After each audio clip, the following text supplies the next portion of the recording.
Hi, it's Miss Q here to teach you how to make a graph using a sheet, a data table in Google Sheets.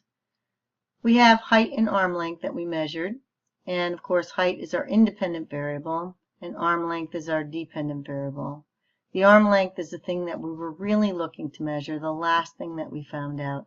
So that is the dependent variable. It depends on our height. In order to make a graph, we'll highlight our data. Over here we'll say insert, and we want to insert that graph into this Google Sheet. Google calls a graph chart. We call them a graph. So we'll just insert a chart, and we need to pick the chart type, and if you scroll down, chart type, scatter plot, because we want to see how these two variables relate to each other. You can already kind of see a trend starting up here, but we want to add things that need to be added so that we know what this graph is about. We'll hit insert to insert it into our data table and pull it over here so we can still see our data. This little arrow over here has an advanced edit, which we'll go into, and we will add a title to this graph, and we'll call it height versus arm length.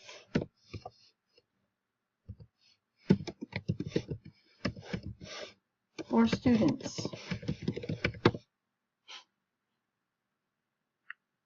We'll come down here and we'll look at the horizontal axis. We'll put a label. They call it title. We call it label. Horizontal axis means along the horizon like this. So over here we were going to call that height, and of course we have to include the units in parentheses. And since there's no smaller grid lines here, I'd like to add a few. And our min and our max look pretty good. It kind of fits the data pretty well, so I don't have to put that in there, but you could shorten this up and put in whatever you want the minimum. Here is 130 and the maximum to be. Those are pretty good.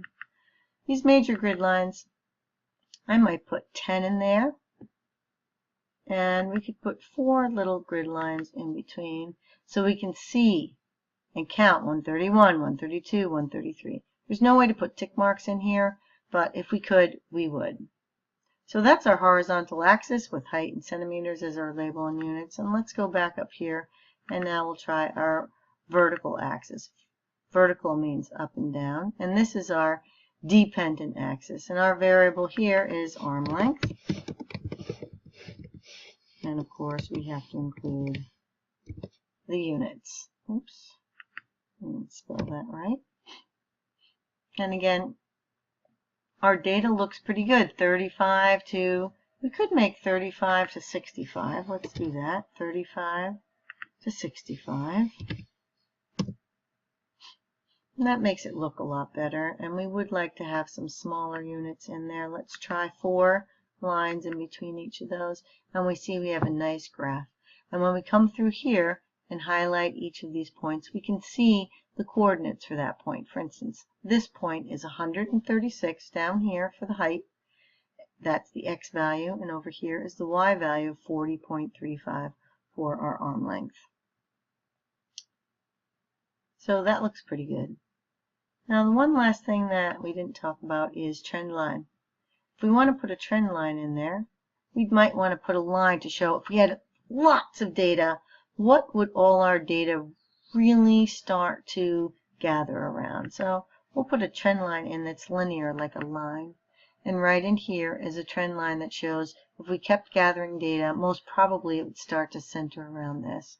And we get a little equation, y equals 0.49x minus 22.06. That means the 0.49x is called 0.469 is the slope, and the y-intercept is minus 22.065.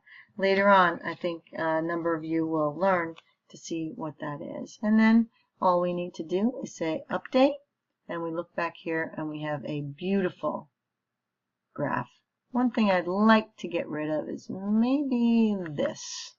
And I'll highlight that and hopefully delete. Oh, we don't want to do that. We don't want to delete all that. Bring that back. Do an advanced edit.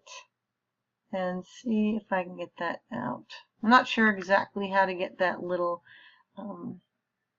key out. I'm sure there's a way. And I